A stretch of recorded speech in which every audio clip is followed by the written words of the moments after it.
welcome to Tech Latest from Nikkei Asia, where we bring you the freshest updates from the technology sector in Asia. I'm your host, Katey Creel, and in this week's episode, we're talking to Yifan Yu in Silicon Valley about AI glasses, US-China tech rivalry, and more. Welcome to the show, Yifan. Hi, Katey. Always a pleasure being here. It's great to have you back. It's been a while, hasn't it? I know it's been a few busy months for me, as you can imagine, in Silicon Valley and in the US in general. Oh, yeah. I can actually barely get my head around how busy you must have been.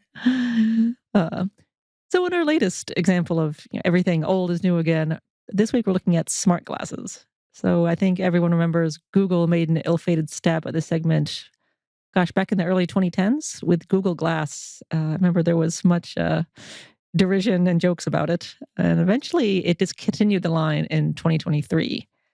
But now they're back, not just Google, but many other big names. They're betting big on these devices. Yeah, I don't think anybody is laughing at Google Glasses anymore. Like people are calling them, visionary, and it's just ahead of the time given everything that's happening right now. I think in many ways Google is indeed ahead of its times, but a lot of things has changed since the 2010s, as we can see from our smartphones how thin and much like weightless it has become. There's so much more new technology that has been coming out in the past 10 years. That technology development has made glasses or smart glasses in general become lighter, sexier, and it's just more powerful than ever. So that's why we're seeing just this week, Meta is launching its latest AI glasses with a built-in display.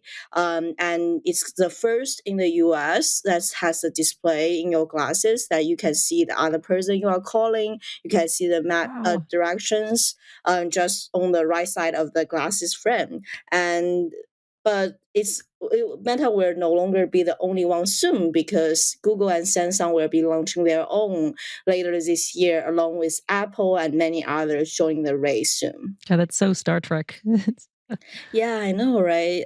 You've tried several of these yourself, actually. Do they live up to this hype, or are they still kind of working out the kinks? Well, I would say from a regular consumer perspective, those products are definitely are not ready for the market, to be honest, completely honest with you. Obviously, I think anybody has following the segment have seen that very awkward Meta Connect just earlier this month, where Mark Zuckerberg himself tried at least 4 or 5 times to pick up a simple WhatsApp phone call, and he couldn't do that. I think I was live text messaging you, Katey, at the time about how awkward it was, even for audience like us. And when I tried Meta's glasses the other day, I feel it's quite normal. Mark Zuckerberg couldn't do that, because for me, that neural wristband that come with the Meta AI glasses, it really was having a hard time picking up my hand movement. It couldn't tell whether I want to exit this page or trying to open this page. So it took me it took me 5 minutes to open this camera app or opening the map. If it's just on my phone, I was already taking 5 or 6 photos or videos already. So I don't think that particular glasses is making things easier in any ways. And but Meta is not the only one that has been trying, but it's not really there yet, because all the other AI glasses I tried so far, the Google and Samsung one they are working on, it's just a prototype. They say it's not ready for the market. So just I give them credit for that, because when I tried the prototype, it's definitely heavier than the Meta's ones. And also it has the same kinks. It's having a hard time, following your instructions. And there will always be a lag between giving your AI agent the command and the response time. So they're definitely working out the kinks, even those those ones in China, like Rocket, this startup company in China that has launched the first AI glasses with display in China, particularly. Their glasses is more like a simplified version of UI, user interface, because it doesn't have that many apps in their glasses. But in that way, it's actually easier to use. Because the whole UI is just more intuitive, and it doesn't give you a lot of options to do a lot of things. That makes like giving commands and getting response so much easier, if you know what I mean. So there's Totally. No. definitely there are definitely a lot of things companies big and small need to work on before AI glasses can be something people want to spend $800 on, I think. Totally. Yeah. That's really interesting, the point you make about the simpler ones being maybe better for now, because you're right. If something's just frustrating to use or it's promises more than it can deliver, then yeah, who's going to buy these $800 glasses? I think there are still plenty of people.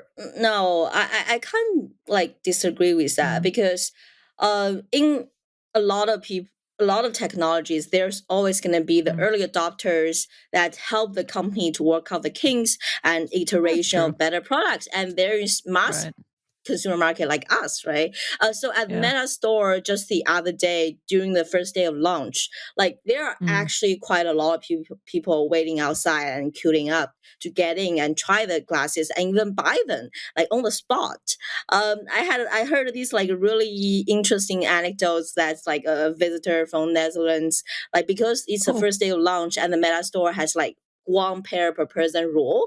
So he had to ask his Uber driver to get into the store with him so he can get an extra pair to bring home as a gift. And I also Oh. actually helped like a visitor from China and help him translate some stuff with the staff on store, because he also want to buy something for his friend in Mm, Singapore, because that's not available in Singapore yet. So I think there's still a lot of enthusiasm behind this AI glasses concept, even though people know, oh, it's not perfect, it may not be right. as useful as a smartphone right now, but people see the potential in it and they want to be the early adopters. So that's Maybe I'm why being a bit this. too judgmental. Yeah.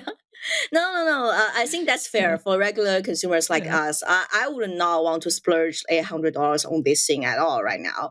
But I just think if you consider how awkward and dumb your phone was just like maybe just 20 or 10 years ago compared to Yeah. today, we can see this slow but steady progress the smart glasses segment has made. And we can, if you check out our story, you can see that chart of how smartphone sales has plateaued, but the Mm. AI glasses segment has really been booming in recent years.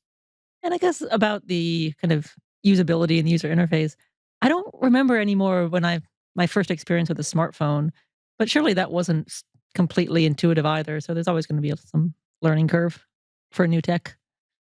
Yeah, there's definitely a learning curve. I think, but that is also one of the reasons why AI glasses are so hot right now. And also Mm, going back to your question about what's different now compared to when Google first tried Google Glasses back in the 2010s. Because other mm, than the hardware improvements, like in the optics, in the micro displays, there is also something completely new right now. That's AI, right?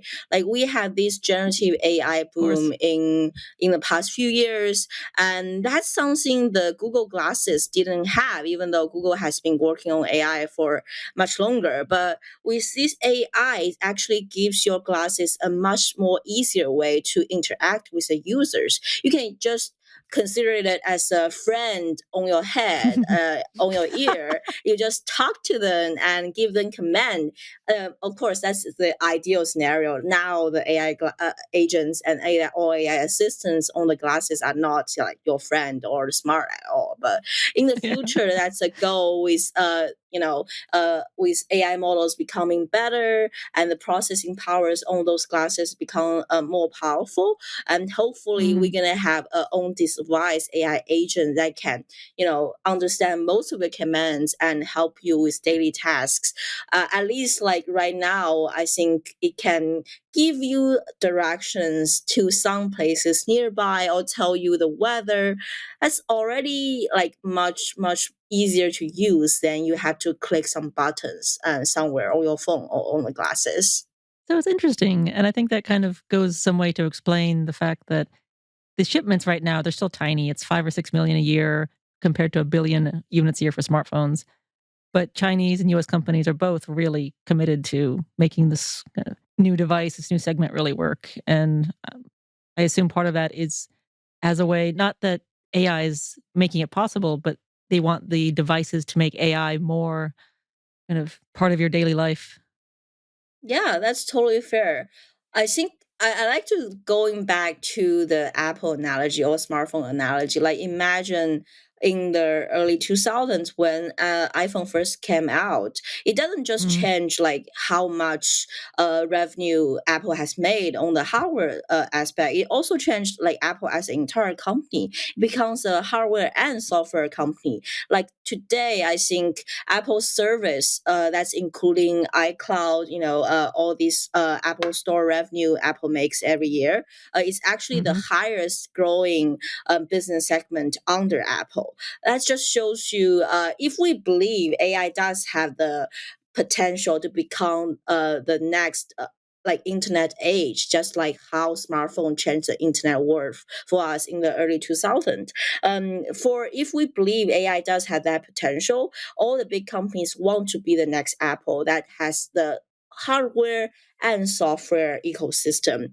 And the hardware like glasses gonna be a gateway for user to enter and use all their AIs, including their AI agents or any other software they have on that glasses. That makes a lot of sense. And this fits into the broader battle between kind of US and China tech spheres for, who's going to lead in the AI age, who's going to commercialize it. Who do you think Of is course. kind of better positioned for to be the smart glass winner? Or is it too early Well, to say? I think everyone has their own advantages. Of course, like Mm, in China, there is such a robust tech supply chain that has been, tested out by the smartphone revolutions. Just look at how efficient their supply chains are. That Apple cannot leave China for many many reasons. One of them is like yes. supply chain, and Yeah. I think that supply chain will give all those hardware makers in China a leg up already when they're trying to build the next AI glasses because it can build it faster and also cheaper.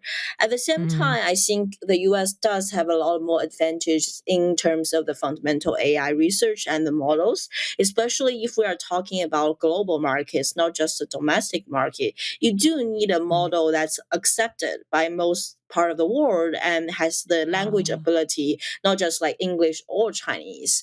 So I think it will all come down to how good the AI models are, and obviously mm, US still has a lead on that, and also given the rivalry between US and China and all the geopolitical tensions, uh, like the brand image issues. mm, Like DJI right now is being denied by court and is about to become part of the entity list, and where their drones going to be allowed to be sold in the US is really in question mark right now. So I think once Chinese companies have reached a stage of a scale that their AI glasses is good enough, like DJI, but whether they can sell in the US is going to be the issue. right. So it's not purely down to business as anything in tech. There's also the ever present geopolitics. Yeah, that's the reality we live in right now. And Yeah. like, no matter how good their products are, it's an AI product that has cameras, has sensors that can see what you see every day. So there's always going to be privacy. And if we Mm, escalate to a certain level, the DC going to say it's a national security issue. right. But until then, let's keep watching to see how the evolution of these glasses unfolds and if they are ever able to actually pick up the WhatsApp calls. Let's see, but I definitely have high hopes for that, and hopefully one day we can all put down our phones and just walk around with our AI glasses and talk to them every day. Looking stylish. Thank you so much, Yifan. It's been Yeah, great talking to you. thank you. That's all for this week's episode. For more of Nikkei Asia's tech coverage, visit asia.nikkei.com.